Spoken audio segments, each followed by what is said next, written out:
Everyone vows to win the Rumble. Styles has a list of opponents to face. And everyone's in the Rumble, well, apart from Finn Balor, it seems.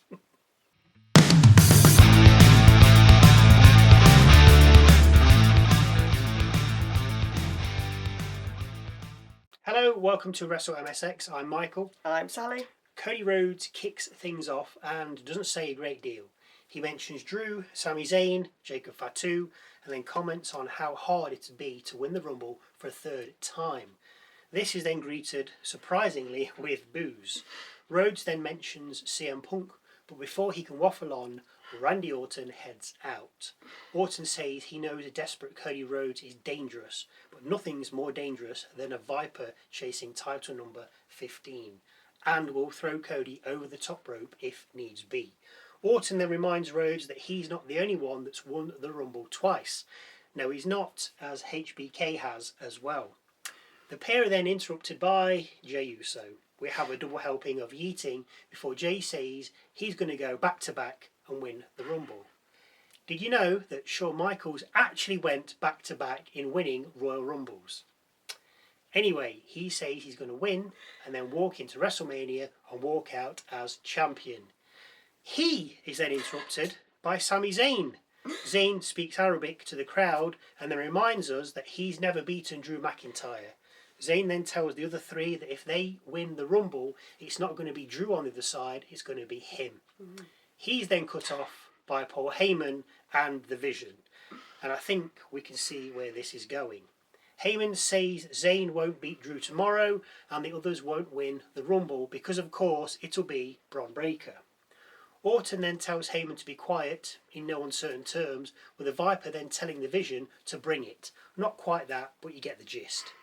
Nick Aldis then comes out and obviously makes the match we saw coming a mile off. The four in the ring versus the Vision in an 8-man tag. And if you can't remember who's in the ring, then you should have been paying more attention. First up tonight, Carmelo Hayes versus Rey Fenix for the United States Championship. Rey takes it to Hayes with an early goodbye amigo, dive out the ring, and after rolling around the ring, a 2-count cover. Hayes fights back with an incredible spike DDT after coming off the middle rope, with the following cover netting 2. The pair then exchange 2-count covers and kicks, with La Mystica and a springboard DDT getting Melo 2-count covers. Phoenix tries to fight back, but a first 48 and nothing but net gets Hayes the victory. Of course it does. Backstage, The Miz alludes to Ilja Dragunov that it was Hayes that put him up to pushing him off the top rope last week. Dragunov isn't bothered if Hayes put Miz up to it or not. He still interfered, which annoyed Ilja. The pair will have a match later. Oh, can't wait for that one. We then see Damian Priest pull his number for the Rumble. Nice to keep it old school for a change. Yeah, I like that. Instead of just saying, yeah, it's who's boring. in it? Oh, I'm in it. Pick a number. Yeah, I need the tumbler wheel. Yes, he did do the tumbler wheel. With us then cut into Kathy Kelly outside and about to speak with Drew. She asks him about Sami Zayn, with Drew replying that it wasn't too smart to get himself involved in an 8-man tag match the night before a championship match, with Drew adding that he'll do whatever it takes to keep his title, but will Sami do whatever it takes to take it from him? See, that makes me think that Drew's going to win now. I said Sami. I think you did, yeah. But I think Drew's, that's in the predictions, go and have a look at that. But I think, with Drew saying that, it makes me think, yeah, it's going to be something, some skullduggery. Drew's going to win. Kelly is then with Rhea Ripley and Io Sky, with Kelly asking, what if it comes down to the two of them in the final? Ripley says they know it's everyone from themselves when she's interrupted by Kiana James and Julia.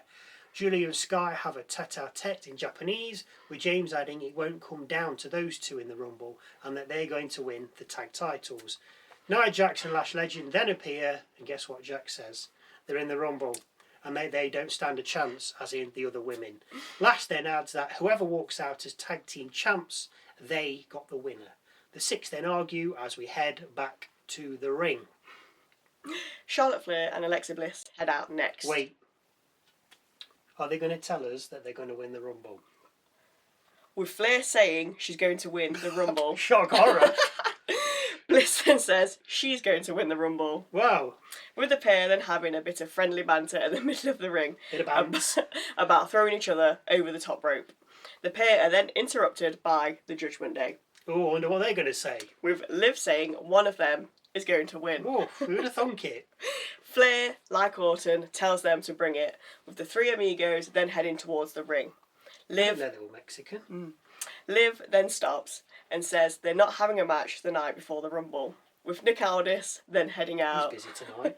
He says, you are having a match, pick two of you and fight. We come back from the break and find the match is underway between Morgan, Perez and Bliss Flair. The Judgment Day women are underhand when they can be, with Bliss taking a beating for most of the match. Perez and Morgan work well isolating Bliss, but never quite getting a 3 count. Bliss and Morgan then replicate the rolling around the ring pin attempt as Fenix and Hayes did from earlier, with Bliss finally getting away and tagging in, woo, Ric Flair. A crossbody and moonsault into cover isn't enough for the win, with a 2 count cover. Raquel Rodriguez then gets on the apron and gives Flair some verbal. Before the two can get into it though, Stephanie Vaquer pulls Big Sexy from the apron and super kicks her, with Bliss, the legal woman, then hitting Perez with her sister Abigail and covering for the 1, 2, 3. Backstage, Jordan Grace says winning the Rumble can change your life, then vows to win and give Jade Cargill a reality check at WrestleMania. Cargill then blindsides Grace with the pair separated by backstage hands. Next up, Axiom versus Johnny Gargano, his favourite match of the night. Oh dear. Before the match, Aldis tells Candice LeRae that she's barred from ringside, and then informs Gargano that if Axiom wins, he gets the mask back that Gargano stole. Fraser is at ringside. Oh, that's allowed. Purely for reporting purposes, Axiom wins. Gargano is well beaten for most of the match and then pulls the mask off Axiom before parading it in front of Fraser. What Gargano doesn't know is that Axiom puts on the mask Gargano brought down to the ring and then turns around into a golden ratio. Axiom then covers, wins, and takes his mask back. See, I don't. But the thing is, he's got all the masks. Yeah. That's the thing. And it's not like we've had a story around the mask that Gargano took. He's like one that's been handed down through generations. It's the sacred mask. There's nothing about it. It was just like, oh, he's got the mask. He's got it. Oh, he's took it. Very interesting. Anyway, backstage, Dragunov tells Hayes that he doesn't know what to think about what the Miz alluded to earlier, but warns Hayes that when he's done with the Miz, he's coming for him. We see the official WWE 2K26 cover. CM Punk, if you don't know, with Kathy Kelly. Still won't outsell Attitude Era one. Bet you. With Kathy Kelly then getting a few words from Trick Billy. Trick puts himself over, of course, and apes The Rock's mannerisms. He's doing this with the sunglasses. He pushes up the sunglasses and then he does this. Bit too Rock for me. But get your own shtick, you know what I mean? Anyway, AJ Styles heads out next, telling us not to worry about his match with Gunther tomorrow, as it's the start of the phenomenal farewell tour. A lot of F's in that. He says there will be one more time against Cody Rhodes, one more time against Randy Orton, and one more time against CM Punk. We then hear a booming no as Gunther comes from behind the announcer's desk. Of course, Gunther says he's going to end Styles' career and make him tap out. Styles responds by saying the last time he checked, Gunther was the one that tapped out like a little pitch. This enrages Gunther, who removes his jacket and gets on the apron. But before the pair can throw hands, Gunther has a change of heart, gets down from the apron and heads off, saving himself for tomorrow.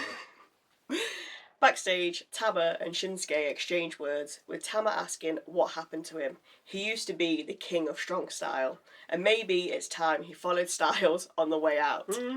Shinsuke says Tama has confidence, but to him, he's still a punk. What, CM?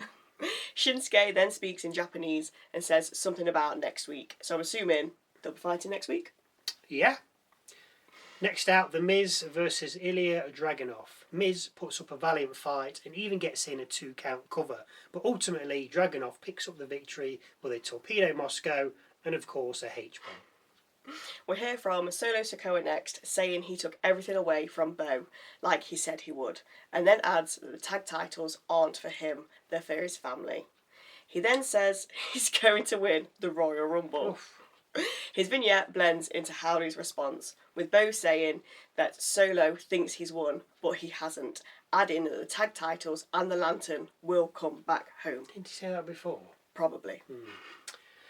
After another Obafemi trailer, we head to the main event of the evening. The Vision versus Jey Uso, Randy Orton, Sami Zayn and Cody Rhodes. The Vision jump the faces before Rhodes is even out. But this doesn't last long as Captain America runs out and puts a stop to this. The match eventually gets underway with the faces taking it out on Bron Breakker.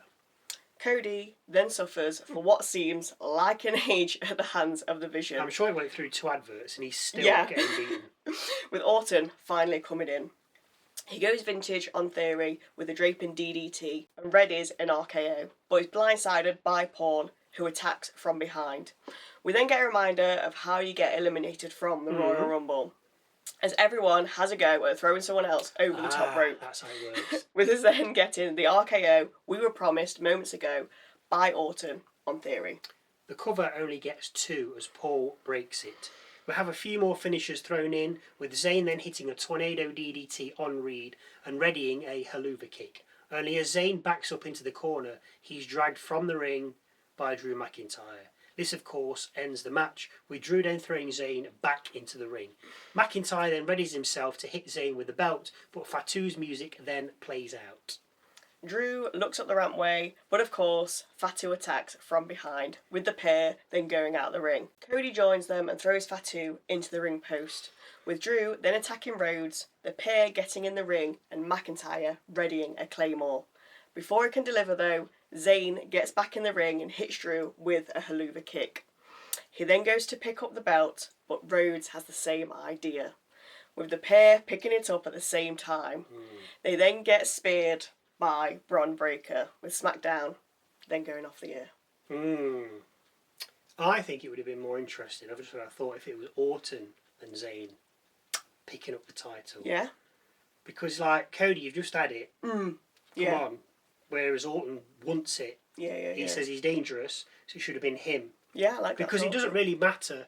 Because Breakker hit the spear on both of them anyway at the end. So it didn't really matter who picked it up. Yeah. But I think Orton would have been a bit more... Because then that leads you to like, oh, Rhodes is going to get it again. It's not going to be long. Whereas if Orton had done it, it's like, is he going to get it a little bit down there? I mean, he might do. Don't get me wrong. But I think it would have been better if Orton had have... And Zayn. I mean, Zayn, obviously, because he's in the match. He's in the ring. You saw him go for it first, which was, because he was umming and ahhing about whether to pick it up. And he was, well, he did. But obviously, he did it with Rhodes because obviously the title's heavy. Weighs heavy on you, not only on physically but mentally. That's why I needed both of them to pick it up. Anyway, now for Michael's moment of the night. This is what you've all been looking forward to. This could have been a match, a line, a look, a promo, something funny, interesting, serious, quirky, and or different. Just something that catches my eye. Obviously, it has to wait until the end because I've done it halfway through, and it's something that happens at the end. It's kind of a spoiler. So, Michael's moment of the night, sometimes good, sometimes So hang around and wait to see as to whether you disagree. But for me, it was Carmelo Hayes planting Rey Fenix with that spike DDT from the middle rope. Rey caught him from the rope, but Hayes then spiked him, which just looked incredible. It was the speed in which it was executed. Now, the tornado DDT wasn't bad from Zayn, but you didn't really see much of it. You didn't get much of a build-up for it. But that spike DDT, that only got him a 2 count, it was, again, properly planted him. It was the speed. Fantastic. Loved it. Agree or have any thoughts or views that you'd like to share with us, then please feel free to leave them in that comment section down below. They're real empty. Don't forget get it. to Empty because anyway. Sorry. Don't forget to go and check out our Muses video with our thoughts and opinions on the last week of WWE, because a new one drops every Wednesday. Thank you, as always, for watching, and I cannot wait for the Rumble. Literally my most favourite event of any wrestling. And hopefully we'll see you Sunday for the Royal Rumble.